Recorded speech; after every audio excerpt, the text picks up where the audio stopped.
میرا شوہر دفتر کے لیے نکلا تھا۔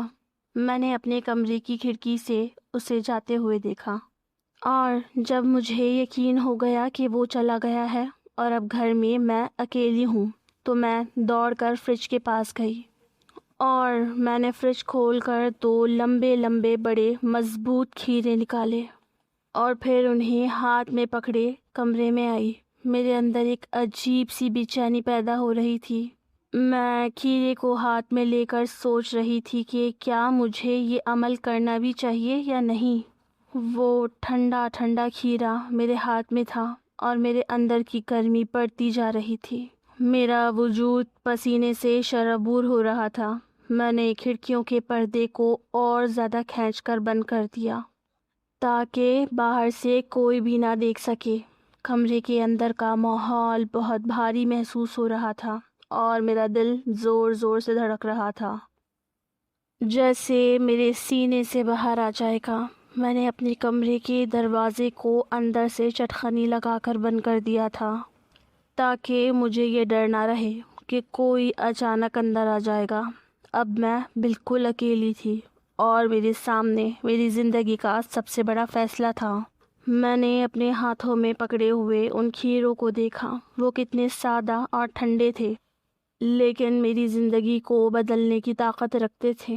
میں نے اپنے لباس کو اتار کر ایک طرف پھینک دیا تھا اور اب میں خود کو بہت زیادہ غیر محفوظ محسوس کر رہی تھی۔ میرا پورا جسم پسینے سے بھیگ چکا تھا، اور یہ پسینہ صرف گرمی کی وجہ سے نہیں تھا بلکہ اس شدید احساس جرم اور بے تابی کی وجہ سے تھا جو میرے رگو پے میں دوڑ رہا تھا۔ میں نے ایک گہری سانس لی اور اس موبائل کو دیکھا جو میری دوست نے بھیجا تھا۔ اس میں وہ ویڈیو بار بار چل رہی تھی جس میں یہ عمل دکھایا گیا تھا۔ میں نے اپنے شوہر کے بارے میں سوچا کہ وہ مجھے کیوں نہیں چاہتے۔ کیا میرے وجود میں کوئی کمی ہے یا ان کے دل میں کوئی اور ہے؟ یہ خیالات میرے ذہن کو کورید رہے تھے۔ میں نے سوچا کہ ایک بیوی ہونے کے ناطے کیا میرا یہ حق نہیں ہے کہ میں اپنے شوہر کی محبت پاؤں؟ اور اگر وہ مجھے نہیں دے رہے تو کیا یہ غلط ہے کہ میں کسی اور طریقے سے اپنے اندر کے سکون کو تلاش کروں؟ میں نے اپنے ہاتھ میں اس ٹھنڈے کھیرے کو مضبوطی سے تھام لیا اور اس کی ٹھنڈک کو اپنے جسم پر محسوس کرنے کی کوشش کی۔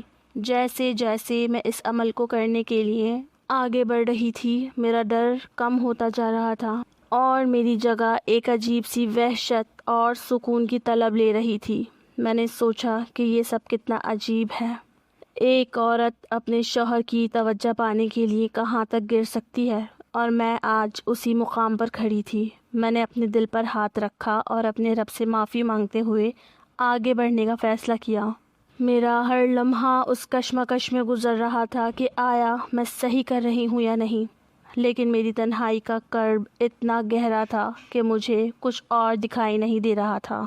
میں نے اس کھیرے کو اپنے وجود کے قریب کیا تو مجھے ایک عجیب سا احساس ہوا جس نے میرے پورے جسم میں سنسنی دوڑا دی تھی۔ میں نے آنکھیں بند کر لی اور صرف اپنے احساسات پر توجہ مرکوز کرنے کی کوشش کی۔ مجھے ایسا لگ رہا تھا جیسے وقت تھم گیا ہے اور صرف میں اور یہ لمحہ باقی رہ گئے ہیں۔ میں نے اس کھیرے کو ویڈیو کے بتائے ہوئے طریقے سے استعمال کرنا شروع کیا تو مجھے تھوڑی دیر کے لیے لگا کہ شاید مجھے وہ سکون مل گیا ہے جس کی مجھے تلاش تھی، لیکن پھر اچانک میرے دل میں ایک ایسا خیال آیا کہ کیا میری شادی کی بنیاد صرف اسی ایک عمل پر ہے، اور اگر میرا شوہر یہ دیکھ لیتا تو وہ میرے بارے میں کیا سوچتا؟ اس سوچ نے مجھے مزید خوفزدہ کر دیا۔ میں نے تیزی سے اپنے کام کو جاری رکھا کیونکہ اب مجھے رکنا ناممکن لگ رہا تھا۔ میرے جسم کی گرمی اس کھیرے کی ٹھنڈک سے ٹکرا رہی تھی اور مجھے ایسا محسوس ہو رہا تھا جیسے میں کسی دوسری دنیا میں چلی گئی ہوں جہاں صرف میری ضرورتیں اور میری خواہشات ہیں۔ میں نے اپنے شوہر کی تصویر کو اپنے ذہن میں لایا اور سوچا کہ کیا وہ کبھی مجھے اسی طرح دیکھے گا جس طرح میں اب خود کو دیکھ رہی ہوں۔ یہ خیالات میرے اندر ایک طوفان برپا کر رہے تھے اور میں اس طوفان میں بہتی جا رہی تھی۔ میرا پسینہ میرے چہرے سے بہہ کر میری گردن تک آ گیا تھا اور میں نے اپنا پورا وجود اس عمل کے سپرد کر دیا تھا۔ میں نے اب یہ سوچنا چھوڑ دیا تھا کہ دنیا کیا کہے گی اور یہ عمل کتنا غلط ہے۔ مجھے بس اپنے وجود کو پرسکون کرنا تھا، اور میری یہ تڑپ اس لمحے مجھے کسی بھی گناہ کے احساس سے عاری کر چکی تھی۔ میں نے اس کھیرے کو اور زیادہ سختی سے پکڑا اور اپنی پوری توجہ اسی عمل پر مرکوز کر دی جو میری دوست نے بتایا تھا۔ میں جانتی تھی کہ یہ راستہ غلط ہے، لیکن میری مجبوری نے مجھے وہاں تک پہنچا دیا تھا اور اب میں یہاں سے واپس نہیں مڑ سکتی تھی۔ میں نے بس اپنی آنکھیں بند کی اور اس عمل کو اس انتہا تک لے جانے کی کوشش کی جہاں مجھے اپنے وجود کا احساس بھی ختم ہوتا ہوا محسوس ہو رہا تھا، اور میں بس اس سکون کی تلاش میں تھی جو میرے شوہر کی بے رخی نے مجھ سے چھین لیا تھا۔ میں جیسے جیسے عمل کر رہی تھی میرے وجود کو سکون ملتا جا رہا تھا، اور پھر چند لمحوں بعد جب میں نے عمل کو تھوڑا تیز کیا تو کھیرا درمیان سے ٹوٹ گیا، اور اس کے ٹوٹتے ہی میری جان نکل گئی، کیونکہ وہ کھیرا نہ صرف درمیان سے ٹوٹا تھا بلکہ اس کے ٹوٹنے کی وجہ سے میں بہت بڑی مصیبت میں آ گئی تھی۔ ابھی میں سوچ ہی رہی تھی کہ اب کیا ہوگا، اتنے میں کمرے کا دروازہ کھلا اور یہ دیکھ کر میرے ہوش اڑ گئے کہ سامنے ہی میرا شوہر۔ میرے بھائی کی شادی تھی اور میری خوشی کی کوئی حد نہیں تھی۔ میں نے سارا گھر سر پر اٹھا رکھا تھا۔ میرا اکلوتا بھائی تھا اور میں بس ایک ہی بہن تھی۔ ہم دونوں میں آپس میں بہت پیار محبت تھا۔ ہم دونوں ایک دوسرے کے بغیر سانس تک نہیں لیتے تھے۔ جب بھائی نے بتایا کہ وہ شہلا کو پسند کرتے ہیں تو یہ سن کر سب سے زیادہ خوشی مجھے ہوئی تھی۔ بھائی نے سب سے پہلے گھر میں مجھے ہی بتایا تھا اور اماں سے بات کرنے کا کہا تھا، کیونکہ اماں ذرا غصے کی تیز تھیں۔ اسی لیے بھائی کو ڈر تھا کہ کہیں اماں انکار نہ کر دیں، اور جب میں نے اماں کو شہلا کے بارے میں بتایا تو اماں نے صاف انکار ہی کر دیا، کیونکہ شہلا ہمارے دور کے رشتہ داروں میں سے تھی، اور اماں کو اندازہ تھا کہ شہلا اتنی تیز مزاج کی لڑکی ہے، جبکہ بھائی کا کہنا تھا کہ وہ مزاج کی تیز ضرور ہے لیکن دل کی بری نہیں ہے۔ کبھی کبھی غصہ آ جاتا ہے اسے، لیکن ویسے وہ بہت نرم دل اور محبت کرنے والی ہے۔ جب میں نے امی کے سامنے بھائی کے دل کی بات رکھی تو وہ کچن میں کھانا بنا رہی تھی، اور میری بات سن کر ان کے ہاتھ سے چمچ چھوٹ کر نیچے گر گیا تھا۔ انہوں نے مڑ کر مجھے اس طرح دیکھا تھا جیسے میں نے کوئی بہت بڑا جرم کر دیا ہو۔ امی نے کہا کہ بیٹا تم نہیں جانتی کہ شہلا کیسی ہے، وہ گھروں میں بولنا اور لوگوں کو آپس میں لڑوانا خوب جانتی ہے۔ میں نے امی کو بہت سمجھانے کی کوشش کی تھی اور کہا تھا کہ امی بھائی کی پسند ہے اور بھائی بہت خوش ہیں، آپ پلیز ایک بار سوچ لیں۔ لیکن امی اپنی بات پر اٹل تھی اور انہوں نے صاف کہہ دیا تھا کہ اس گھر کی بہو کبھی شہلا نہیں بن سکتی۔ میں نے جب یہ بات بھائی کو بتائی تو ان کی آنکھوں میں آنسو آ گئے تھے۔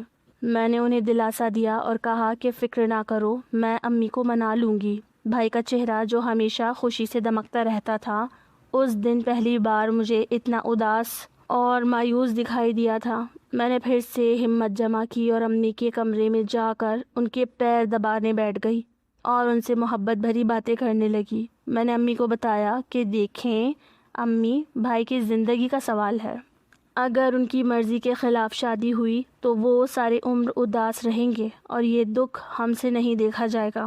امی کافی دیر خاموش رہیں اور پھر گہری سانس لے کر بولی کہ ٹھیک ہے، میں سوچوں گی، لیکن میری شرط یہ ہے کہ میں خود شہلا کے گھر جاؤں گی اور اسے پرکھوں گی۔ اگر مجھے ذرا بھی بدتمیزی لگی تو میں رشتہ نہیں کروں گی۔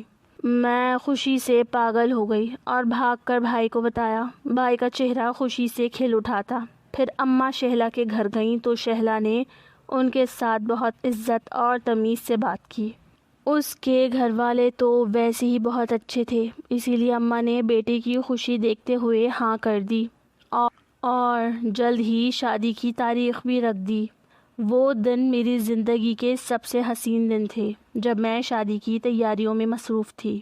گھر میں ڈھولک کی آوازیں گونجنے لگی تھی اور ہر طرف رونق ہی رونق تھی۔ میں نے شادی کے ہر کام میں بڑھ چڑھ کر حصہ لیا تھا۔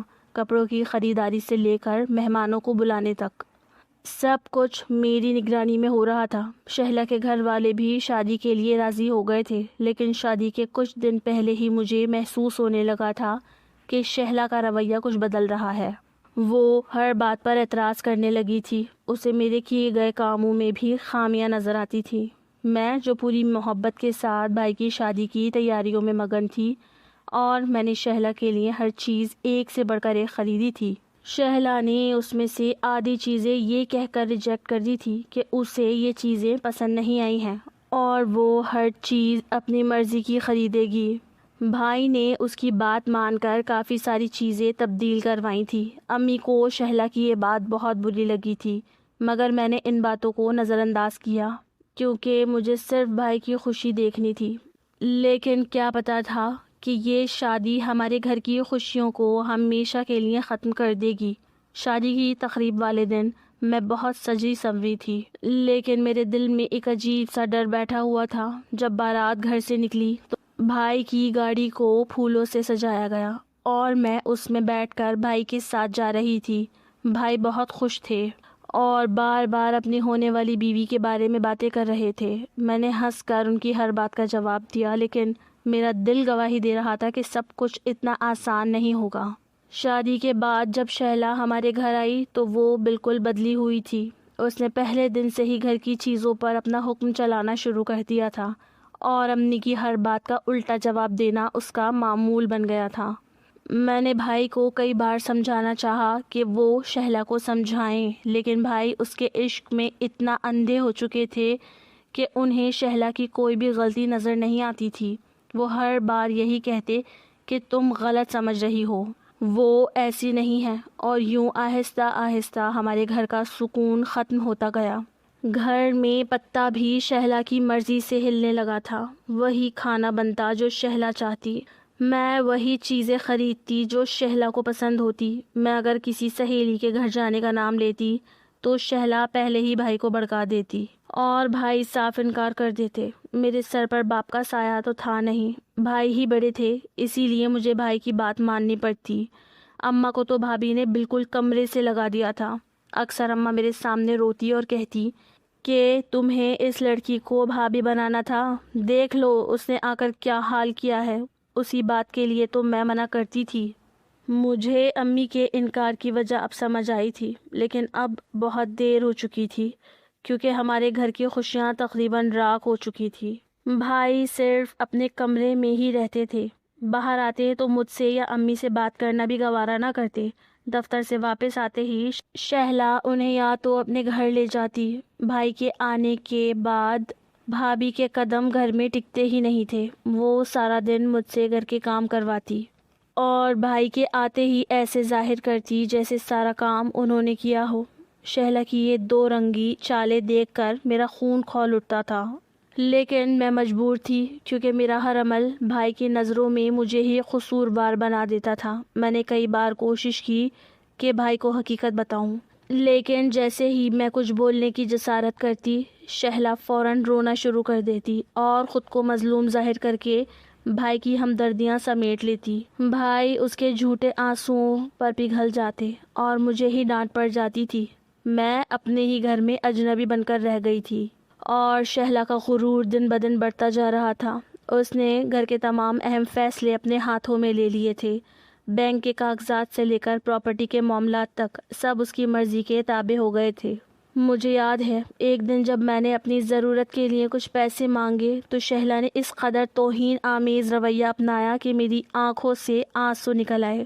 اس نے بھائی کے سامنے مجھے طعنہ دیا کہ اب تم اس گھر پر بوجھ بن گئی ہو اور اپنی تعلیم کا خرچہ خود اٹھاؤ۔ میں نے بھائی کی طرف امید بھری نظر سے دیکھا، لیکن بھائی نے نظریں چرا لیں اور شہلا کی بات کی تائید کر دی۔ اس لمحے مجھے ایسا لگا جیسے میرا اپنا بھائی کہیں کھو گیا ہے اور اس کی جگہ ایک ایسا شخص آ گیا ہے جس کے دل میں میرے لیے ذرہ بھر نرمی نہیں ہے۔ ہماری وہ محبت جو بچپن سے لے کر جوانی تک قائم تھی، وہ ایک پل میں بکھر کر رہ گئی تھی۔ میں نے سوچا تھا کہ شادی کے بعد بھائی کا ساتھ مجھے اور مضبوط کر دے گا، لیکن شہلا نے ہمیں دور کر دیا تھا۔ میں اکثر راتوں کو جاگ کر اپنی قسمت پر روتی تھی ایک دن شہلا بھابھی بازار گئی ہوئی تھی، میں کچن میں کام کر رہی تھی، گھر کا دروازہ بجا، میں دروازے پر گئی تو سامنے ہی شہلا بھابھی کا بھائی خوش بخت کھڑا تھا۔ اسے دیکھتے ہی میں نے فوراً سر پر دوپٹہ رکھا اور اسے بتایا کہ بھابھی گھر پر نہیں ہے۔ وہ کہنے لگا کہ شہلا نے ہی مجھے بلایا تھا، اصل میں وہ میرے ساتھ اپنے گھر جائے گی، اگر آپ کو اعتراض نہ ہو تو میں ڈرائنگ روم میں بیٹھ کر اس کا انتظار کر لیتا ہوں۔ میں نے ان کی بات پر ڈرائنگ روم کا دروازہ کھولا اور انہیں بٹھا دیا۔ گرمی زیادہ تھی، اسی لیے میں خود ہی شربت بنا کر ڈرائنگ روم میں لے گئی تو وہ گہری نگاہوں سے مجھے دیکھنے لگے۔ ان کی نظریں مجھے کچھ عجیب سی محسوس ہوئیں، جیسے وہ پوری طرح میرے وجود کا جائزہ لے رہے ہوں۔ میں تیزی سے واپس کچن میں آ گئی اور اپنے کام کرنے لگی۔ اتنے میں بھابھی بھی بازار سے واپس آ گئی تھی۔ اپنے بھائی کو دیکھ کر وہ خوش ہو گئیں اور کہنے لگی کہ میں بس تمہارے ساتھ چل رہی ہوں۔ میں نے خریداری بھی کر لی ہے۔ ان کے خاندان میں شاید کسی کی شادی تھی اور وہ اسی کی تیاری کر رہی تھی اور اپنے بھائی کے ساتھ اپنے میکے جا رہی تھی۔ پھر وہ دونوں بہن بھائی چلے گئے۔ ایک ہفتے کے لیے گھر میں سکون ہو گیا۔ اس ایک ہفتے کے دوران گھر کا ماحول مکمل طور پر بدل گیا تھا۔ امی کے چہرے پر جو مرجھاہٹ تھی وہ کچھ حد تک کم ہونے لگی اور ہم دونوں ماں بیٹی نے ایک طویل عرصے بعد سکون کا سانس لیا تھا۔ بھائی بھی ان دنوں اپنے کام میں مصروف تھے اور عجیب سی بات تھی کہ شہلا کے بغیر ان کے رویے میں وہ سختی نہیں تھی جو پہلے محسوس ہوتی تھی۔ وہ شام کو جب گھر واپس آتے تو پہلے کی طرح مجھ سے بدتمیزی سے بات کرنے کے بجائے خاموشی سے اپنے کمرے میں چلے جاتے تھے۔ مجھے ایسا لگا جیسے شہلا کی موجودگی ہی ہمارے گھر میں زہر گھولتی تھی اور اس کے جانے کے بعد سب کچھ آہستہ آہستہ ٹھیک ہونے لگا تھا۔ میں ان 7 دنوں میں اپنی پڑھائی پر توجہ دینے لگی تھی، کیونکہ مجھے احساس ہو چکا تھا کہ اگر میں نے اپنی زندگی کا کنٹرول اپنے ہاتھ میں نہ لیا تو میں اسی طرح گھٹتی رہوں گی اور کبھی ترقی نہیں کر پاؤں گی۔ خوش بخت کا وہ انداز اور اس کی نگاہیں مجھے بار بار یاد آ رہی تھی۔ جس طرح اس نے ڈرائنگ روم میں مجھے دیکھا تھا وہ مجھے کسی غیر محفوظ راستے پر چلنے کا اشارہ دے رہا تھا، لیکن میں نے اپنے ذہن سے ان تمام خیالات کو جھٹک دیا تھا، کیونکہ مجھے معلوم تھا کہ شہلا کے خاندان والے ویسے ہی ہیں جیسے شہلا خود ہے۔ اسی لیے میں نے اپنی پوری توجہ گھر کے کاموں اور امی کی دیکھ بھال میں لگا دی تھی۔ امی اکثر کہتی تھی کہ کاش یہ سکون ہمیشہ رہے، لیکن ہم دونوں جانتے تھے کہ یہ محض ایک وقتی راحت ہے، کیونکہ شہلا کی واپسی کا مطلب ایک بار پھر وہی تلخیاں اور وہی جھگڑے تھے جو ہماری زندگی کو اجیرن بنا دیتے تھے۔ بھائی بھی ان دنوں کافی پرسکون تھے۔ ایک رات جب میں امی کے لیے چائے بنا کر لا رہی تھی تو میں نے بھائی کو تنہائی میں کھڑکی کے پاس کھڑے دیکھا۔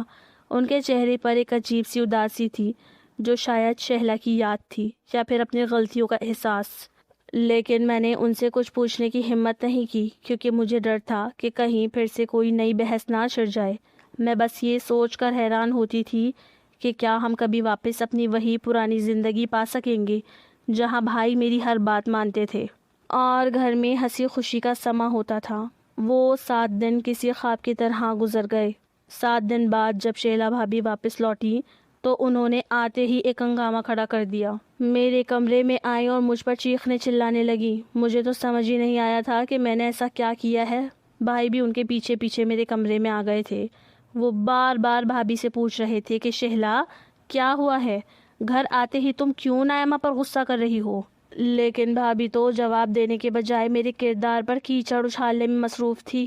اماں بھی دوڑی چلی آئی تھی اور میں خود بھی ہکا بکا تھی کہ اصل بات کیا ہے۔ اور پھر بھابھی نے آخر میں وہ بات بتائی تھی جسے سن کر میرے قدموں تلے سے زمین نکل گئی۔ وہ کہہ رہی تھی کہ خوش بخت اس دن مجھے لینے کے لیے آیا تھا اور اس لڑکی نے 15 منٹ کے اندر اندر میرے بھائی پر ایسے ڈورے ڈالے ہیں کہ جہاں ہم اس کا رشتہ طے کرنا چاہتے تھے اس نے وہاں رشتہ کرنے سے صاف انکار کر دیا اور کہتا ہے کہ وہ صرف اور صرف نائمہ سے ہی شادی کرے گا۔ اب تم ہی بتاؤ کہ میں اسے برا بھلا نہ کہوں تو کیا کہوں؟ میرا اتنا پڑھا لکھا بھائی، اتنا امیر خاندان، اس نے تو صحیح میرے بھائی کو پسایا ہے۔ یہ چاہتی ہے کہ خود رخصت ہو کر میرے گھر چلی جائے تاکہ وہاں سے مجھ پر حکم چلا سکے، جیسے یہاں پر رہ کر اس نے میرا جینا مشکل کر رکھا ہے ویسے ہی میرے میکے میں جا کر میرا میکے میں قدم رکھنا بھی مشکل کر دے گی۔ بھابھی وہ سب کچھ کہہ رہی تھی جو میرے وہم و گمان میں بھی نہیں تھا۔ نہ میں نے یہاں انہیں تنگ کیا تھا اور نہ ہی میرا ان کے میکے جانے کا کوئی ارادہ تھا۔ میں نے تو خوش بخت کو شربت دینے کے بعد اس پر ایک دوسری نظر بھی نہیں ڈالی تھی اور مجھ پر اس کے نام کی مہر لگا دی جا رہی تھی۔ میں نے فوراً کہا، بھابھی آپ کو غلط فہمی ہوئی ہے، میرا آپ کے بھائی سے کوئی واسطہ نہیں۔ بھابھی سر ہلاتے ہوئے غصے میں کہنے لگی، خوب سمجھتی ہوں میں تمہارے چونچلے، تمہیں کیا لگتا ہے میرے بھائی کو پھنسا کر اتنی آسانی سے خود کو معصوم ثابت کر دو گی؟ اور میں مان بھی جاؤں گی؟ میں نے بھائی کی طرف دیکھا کہ وہ کم از کم میرا ساتھ دیں گے، لیکن بھائی کا چہرہ غصے سے سرخ تھا۔ انہوں نے میری بات سنے بغیر ہی ایک زوردار تھپڑ میرے منہ پر رسید کر دیا۔ اس تھپڑ کی گونج پورے گھر میں سنائی دی تھی اور میں درد اور صدمے سے وہیں فرش پر بیٹھ گئی۔ امی چیخ پڑی اور انہوں نے مجھے اپنے سینے سے لگا لیا، لیکن بھائی کا غصہ بھی ٹھنڈا نہیں ہوا تھا۔ وہ میری طرف نفرت بھری نظروں سے دیکھ رہے تھے، جیسے میں ان کے خاندان کے لیے کوئی کلنک بن گئی ہوں۔ شہلا بھابھی مسکرا رہی تھی، اس کی آنکھوں میں وہ جیت کی چمک تھی جو ایک شکاری کو شکار کو قابو کرنے کے بعد ملتی ہے۔ اسے معلوم تھا کہ اس نے جو بیج بویا ہے وہ اب ایک تناور درخت بن کر میری زندگی کو تباہ کر دے گا۔ میں رو رہی تھی اور صفائی دینے کی کوشش کر رہی تھی، لیکن میری آواز کو دبانے کے لیے شہلا نے ایک نیا ڈرامہ شروع کر دیا۔ وہ زمین پر بیٹھ کر رونے لگی اور بھائی سے کہنے لگی کہ دیکھو، اس نے اپنے کیے پر شرمندہ ہونے کے بجائے کس طرح مجھے الٹا جواب دیا ہے۔ اس گھر میں اب میری کوئی عزت نہیں رہی، یا تو یہ گھر سے نکلے گی یا پھر میں اپنے میکے چلی جاؤں گی۔ بھائی نے شہلا کا ہاتھ تھاما اور کہا کہ تم کہیں نہیں جاؤ گی، یہ لڑکی آج سے اسی کمرے میں قید رہے گی اور تب تک باہر نہیں نکلے گی جب تک میں خود فیصلہ نہ کر لوں۔ میرے سامنے زندگی کا ایک ایسا اندھیرا دروازہ کھل چکا تھا جہاں سے نکلنے کا کوئی راہ نہیں تھی۔ میں اپنی ہی چار دیواری میں قیدی بن چکی تھی اور میرا بھائی جو کبھی میری ڈھال تھا اب میرا سب سے بڑا دشمن بن کر کھڑا تھا۔ بھابھی نے مجھے امتحان بھی نہیں دینے دیا، میرا سال بھی ضائع ہو گیا تھا اور میں اپنے کمرے کی قیدی ہی بنی ہوئی تھی۔ جب 15 دن بعد ان کے گھر سے خبر آئی کہ خوش بخت کی حالت بہت خراب ہے اور یہ سن کر وہ اپنے میکے دوڑ گئیں، یہ بات مجھے اماں سے پتہ چلی تھی۔ امی بھی پریشان تھی کہ پتہ نہیں خوش بخت کو کیا ہوا ہے، اور پھر جب اسی رات بھابھی گھر لوٹی تو انہوں نے بتایا کہ خوش بخت نے کئی دنوں سے بھوک ہڑتال کر رکھی تھی، جس کی وجہ سے اس کی طبیعت بگڑ گئی تھی۔ خوش بخت کا کہنا تھا کہ وہ صرف اور صرف مجھ سے ہی شادی کرے گا اور اپنے اکلوتے بیٹے کی خاطر بھابھی کی ماں میرے لیے رشتہ لانے کو تیار تھی۔ اگرچہ بھابھی اس بات کے لیے ہرگز بھی راضی نہیں تھی، لیکن بھابھی کی امی جو کافی سمجھی ہوئی سلجھی ہوئی خاتون تھی، وہ خود ہی میرے لیے رشتہ لے کر آ گئی تھی۔ اماں انکار کرنا چاہتی تھی کیونکہ اماں کو معلوم تھا کہ بھابھی اس رشتے کے بعد کیسا طوفان کھڑا کریں گی۔ وٹے سٹے کی شادی تو ویسے ہی اماں کو منظور نہیں تھی، لیکن خوش بخت کی ماں نے اماں کے پاؤں پکڑ لیے اور کہنے لگی کہ شہلا کے کیے کی سزا میرے بیٹے کو مت دیں۔ میں جانتی ہوں کہ شہلا کا مزاج کتنا تیز ہے، لیکن خوش بخت ایسا نہیں ہے، وہ پڑھا لکھا اور سمجھدار بچہ ہے، اور میں وعدہ کرتی ہوں کہ میں آپ کی بیٹی کا خیال رکھوں گی۔ امی کی آنکھوں میں آنسو تھے کیونکہ وہ اپنی بیٹی کو اس گھر کے جہنم سے نکالنا چاہتی تھی جہاں وہ قید تھی، لیکن ساتھ ہی انہیں یہ ڈر بھی تھا کہ کہیں یہ رشتہ شہلا کے غصے کی بھینٹ نہ چڑھ جائے۔ خوش بخت کی والدہ کا اصرار بڑھتا جا رہا تھا۔ وہ بار بار یہی دہرا رہی تھی کہ ان کا بیٹا نائمہ کی محبت میں دیوانہ ہو چکا ہے اور اسے کسی اور سے شادی کروانا اس کی جان لینے کے مترادف ہوگا۔ میں کمرے کی بند کھڑکی سے یہ سب باتیں سن رہی تھی اور میرے دل کی دھڑکنیں تیز ہو رہی تھی۔ مجھے یہ رشتہ قبول کرنے میں کوئی ہچکچاہٹ نہیں تھی کیونکہ خوش بخت کی وہ سنجیدگی اور اس کا میری طرف وہ گہرا احساس مجھے کہیں نہ کہیں ایک امید کی کرن دکھائی دیتا تھا، لیکن دوسری طرف شہلا بھابھی کا رد عمل مجھے کانٹنے کی طرح چبھ رہا تھا۔ وہ کمرے میں داخل ہوئیں تو ان کی آنکھوں میں آگ برس رہی تھی۔ انہوں نے اپنی ماں کو کھری کھری سنانی شروع کر دی اور چیخ کر کہنے لگی کہ یہ سب کچھ اس لڑکی کی چال ہے، اس نے دور بیٹھے ہی میرے بھائی کو قابو کر لیا ہے اور اب اسے اس گھر کا حصہ بنانا چاہتی ہے تاکہ وہ میرے خلاف اپنے بھائی کو استعمال کر سکے۔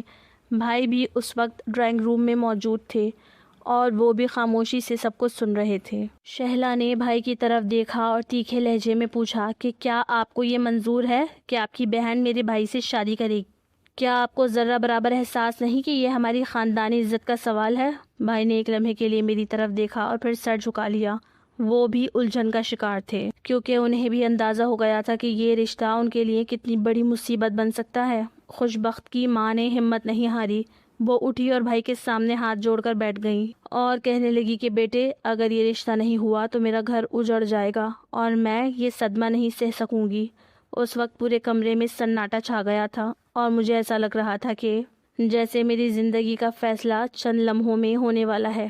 شہلا بھابھی غصے میں کمرے کے دروازہ زور سے پٹخ کر اندر چلی گئیں۔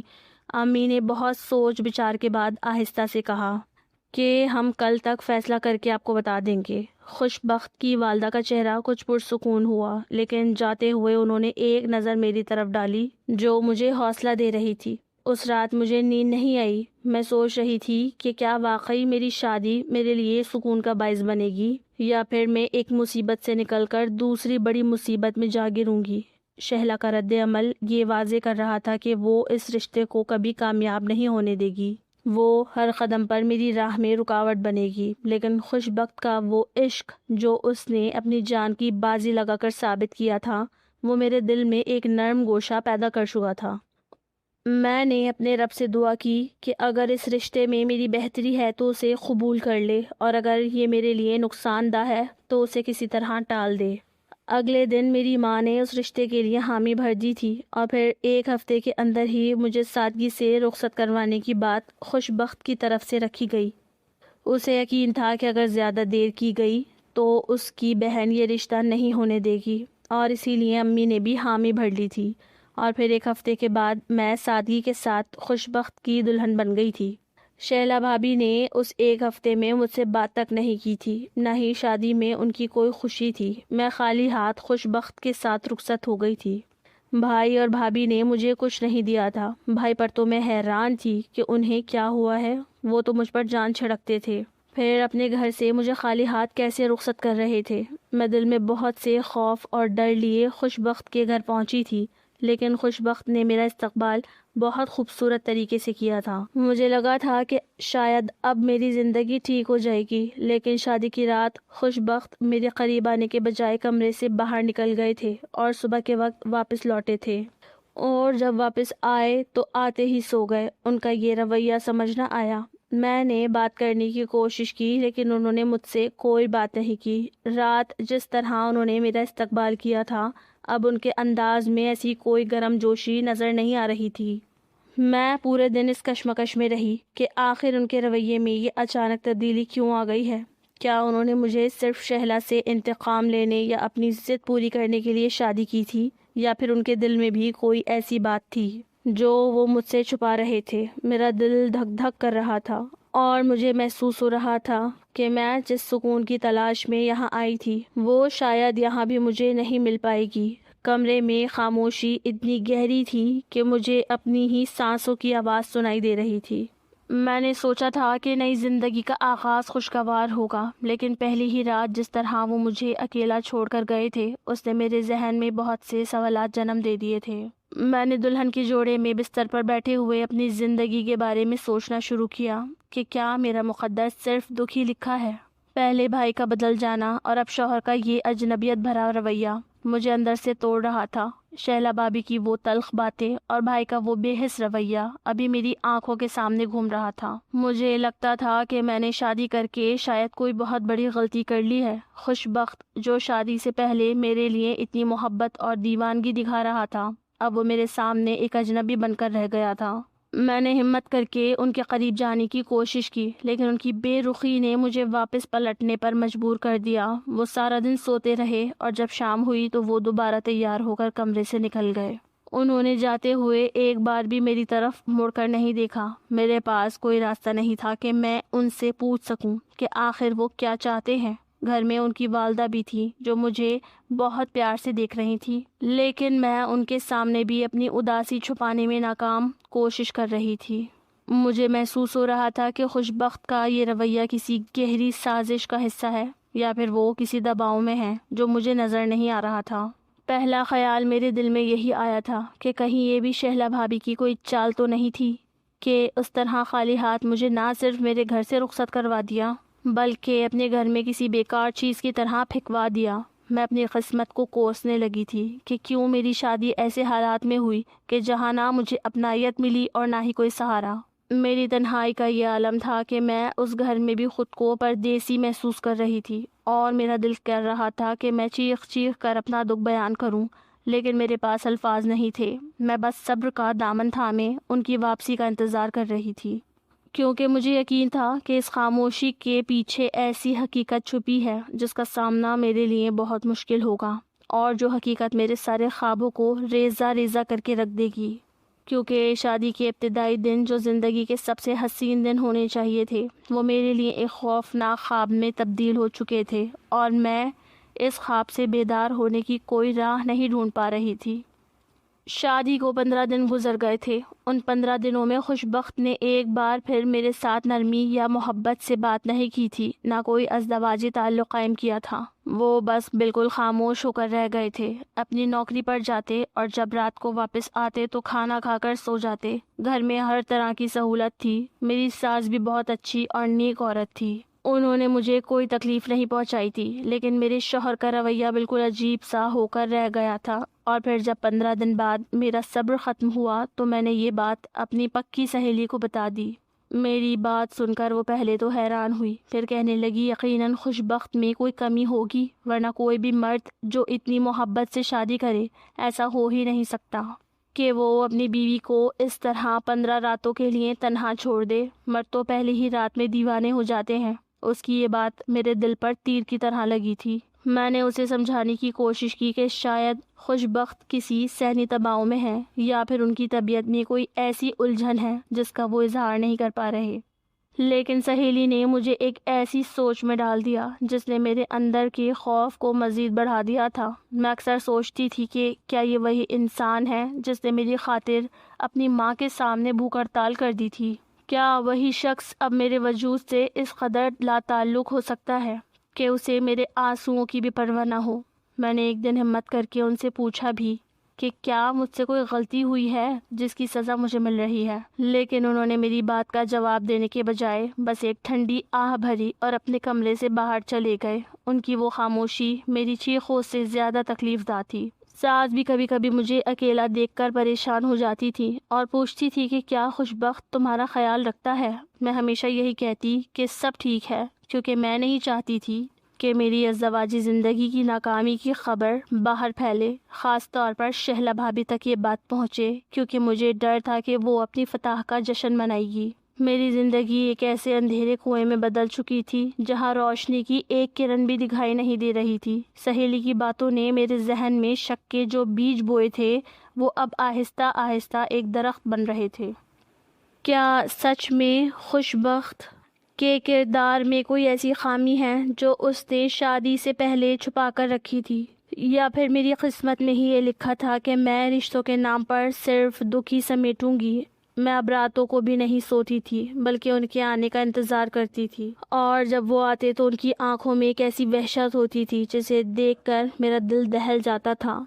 وہ میرے پاس بیٹھتے تو ضرور تھے، لیکن ان کا وجود کسی اور دنیا میں ہوتا تھا۔ پھر 1 مہینہ پوری تیزی سے گزر گیا اور میری دوست مجھ سے ملنے کے لیے میرے گھر آئی۔ میں نے اسے روتے ہوئے بتایا کہ خوش بخت کا رویہ ابھی ویسا ہی ہے۔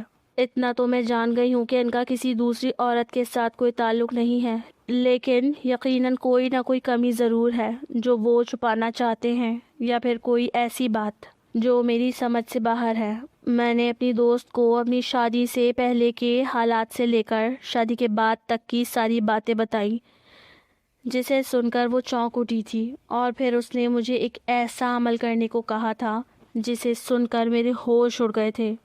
وہ کہنے لگی کہ جب شوہر تمہیں خود سے خوشی نہیں دے رہا ہے تو تمہارا اتنا حق بنتا ہے کہ تم خود ہی اپنی خوشیاں سمیٹ لو۔ میری دوست کی ان باتوں نے میرے وجود پر ایک بھونچال سا برپا کر دیا تھا۔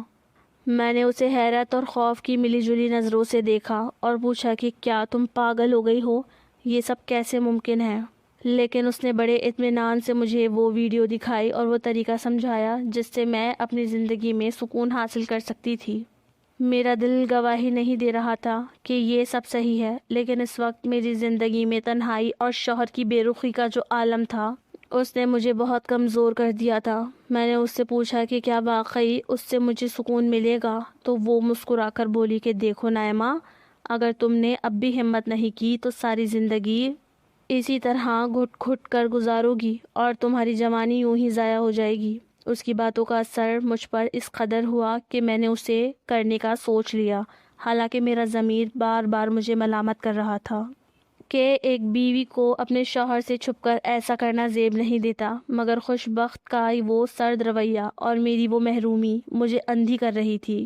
دوست کے جانے کے بعد میں نے کئی دن تک یہی سوچا کہ آیا میں یہ قدم اٹھاؤں یا نہیں، لیکن جب بھی خوش بخت کمرے میں آ کر میری طرف دیکھے بغیر سو جاتے تو میرے دل میں انتقام اور خود کو خوش رکھنے کی ایک ایسی آگ بھڑک اٹھتی تھی جو مجھے کسی بھی غلط راستے پر چلنے کے لیے تیار کر دیتی تھی۔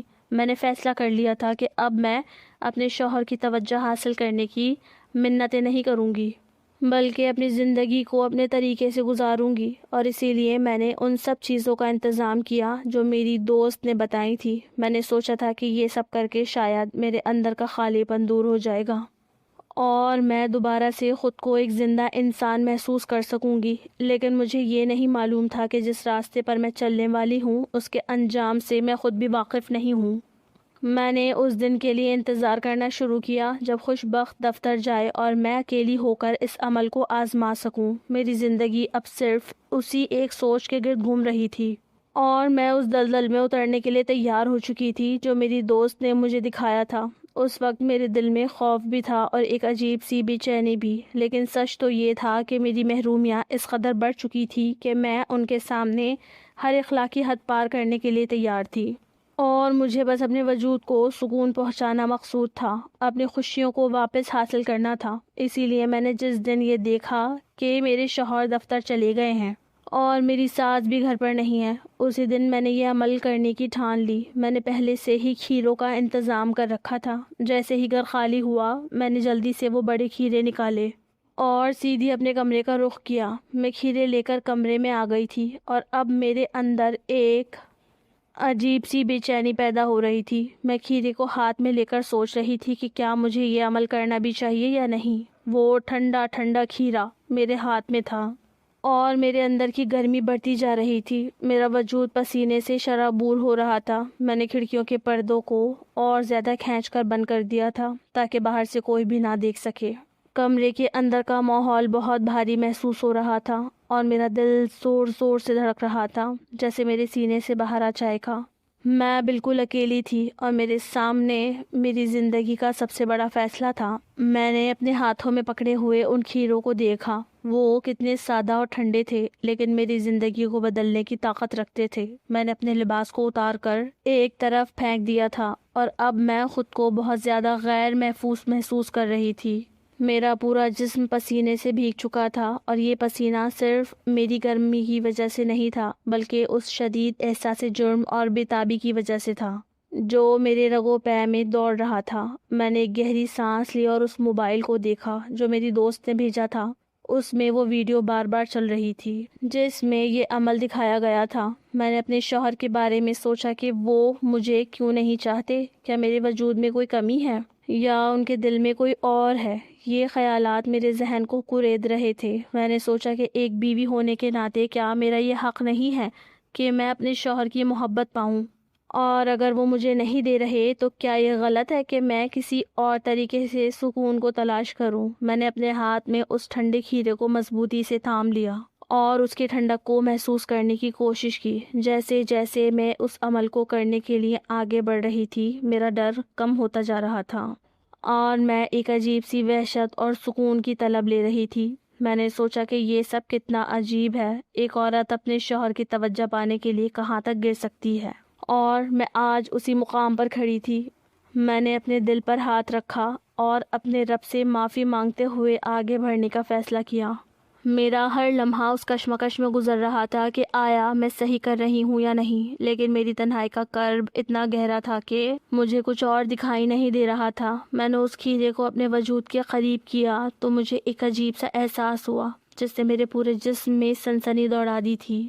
میں نے آنکھیں بند کر لیں اور صرف اپنے احساسات پر توجہ مرکوز کرنے کی کوشش کی۔ مجھے ایسا لگ رہا تھا جیسے وقت تھم گیا ہے اور صرف میں اور یہ لمحہ باقی رہ گئے ہیں۔ میں نے اس کھیرے کو ویڈیو کے بتائے ہوئے طریقے سے استعمال کرنا شروع کیا تو مجھے تھوڑی دیر کے لیے لگا کہ شاید مجھے وہ سکون مل گیا ہے جس کی مجھے تلاش تھی، لیکن پھر اچانک میرے دل میں ایک ایسا خیال آیا کہ کیا میری شادی کی بنیاد صرف اسی ایک عمل پر ہے؟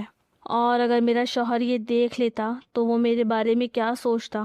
اس سوچ نے مزید مجھے خوفزدہ کر دیا۔ میں نے تیزی سے اپنے کام کو جاری رکھا کیونکہ مجھے رکنا ناممکن لگ رہا تھا۔ میرے جسم کی گرمی اس کھیرے کی ٹھنڈک سے ٹکرا رہی تھی اور مجھے ایسا محسوس ہو رہا تھا جیسے میں کسی دوسری دنیا میں چلی گئی ہوں جہاں صرف میری ضرورتیں اور میری خواہشات ہیں۔ میں اس طوفان میں بہتی جا رہی تھی۔ میرا پسینہ میرے چہرے سے بہہ کر میری گردن تک آ گیا تھا اور میں نے اپنا پورا وجود اس عمل کے سپرد کر دیا تھا۔ میں نے اب یہ سوچنا چھوڑ دیا تھا کہ دنیا کیا کہے گی اور یہ عمل کتنا غلط ہے۔ مجھے بس اپنے وجود کو پرسکون کرنا تھا، اور میری یہ تڑپ اس لمحے مجھے کسی بھی گناہ کے احساس سے عاری کر چکی تھی۔ میں نے اس کھیرے کو اور زیادہ سختی سے پکڑا اور اپنی پوری توجہ اسی عمل پر مرکوز کر دی جو میری دوست نے بتایا تھا۔ میں جانتی تھی کہ یہ راستہ غلط ہے، لیکن میری مجبوری نے مجھے یہاں تک پہنچا دیا تھا اور اب میں یہاں سے واپس نہیں مڑ سکتی تھی۔ میں نے بس اپنی آنکھیں بند کی اور اس عمل کو اس انتہا تک لے جانے کی کوشش کی جہاں مجھے اپنے وجود کا احساس بھی ختم ہوتا ہوا محسوس ہو رہا تھا، اور میں بس اس سکون کی تلاش میں تھی جو میرے شوہر کی بے رخی نے مجھ سے چھین لیا تھا۔ یہ لمحات میری زندگی کے سب سے مشکل اور پرخطر لمحات تھے جو میرے وجود کو ہمیشہ کے لیے بدلنے والے تھے۔ میری دوست نے کہا تھا کہ یہ عمل میرے شوہر کو میری طرف راغب کر دے گا اور وہ ہمیشہ کے لیے میرا ہو جائے گا۔ دراصل یہ ایک طرح کا جادو تھا جو میری دوست نے اپنے شوہر کو قابو میں کرنے کے لیے کیا تھا، اور اس کا کہنا تھا کہ یہ عمل بہت زیادہ کام کرتا ہے۔ مجھے 2 ثابت کھیروں کو اپنے پورے وجود پر ملنا تھا اور ساتھ ساتھ وہ پڑھائی بھی کرنی تھی جو اس ویڈیو میں بتائی گئی تھی، اور میں ان ٹھنڈے کھیروں کو اپنے وجود پر مسلتے ہوئے وہ پڑھائی کر رہی تھی۔ میں نے ابھی اپنے شوہر کو اپنی طرف راغب کرنے کے لیے یہ عمل شروع کیا تھا، لیکن عمل کے دوران مجھ سے وہ کھیرا آدھا ٹوٹ گیا اور یہ دیکھ کر میری جان نکل گئی۔ میں نے اسے دوبارہ صحیح کرنے کی کوشش کی، لیکن ٹوٹا ہوا کھیرا کیسے صحیح ہو سکتا تھا؟ میں اسی کشمکش میں تھی کہ کیا میرا عمل الٹا پڑ جائے گا، کیا سب کچھ خراب ہو گیا ہے کہ اتنے میں کمرے کا دروازہ کھلا اور میرا شوہر اندر داخل ہوا۔ وہ اپنی چابیاں بھول گیا تھا اور دفتر کی وہی چابیاں لینے واپس آیا تھا۔ جب اس نے مجھے ایسی حالت میں کھیروں کے ساتھ دیکھا تو وہ سمجھ نہیں پایا کہ میں کیا کر رہی ہوں۔ اس نے حقارت بھری نظروں سے مجھے دیکھا اور کہنے لگا، یہ سب کیا ہے نائمہ، تم یہ کیا حرکت کر رہی ہو؟ میں ایک دم ہی رونے لگی اور میں نے شوہر کو ڈر کے مارے سارا سچ بتا دیا۔ میری بات سن کر وہ حیران رہ گیا۔ میں نے اسے وہ ویڈیو بھی دکھائی جس میں میری دوست نے وہ عمل کرنے والے بابا کی ویڈیو مجھے بھیجی تھی۔ اسے دیکھ کر ہی میں وہ عمل کر رہی تھی۔ میرے شوہر نے سر پکڑ لیا اور کہنے لگے، یہ سب ڈھونگی علاج ہے اور کچھ نہیں، اور جہاں تک بات ہے ہم دونوں کے درمیان دوری کی، تو میں اس بات کو محسوس کر رہا ہوں کہ ہمارے درمیان کوئی ایسی طاقت ہے جو ہمیں ایک نہیں ہونے دے رہی۔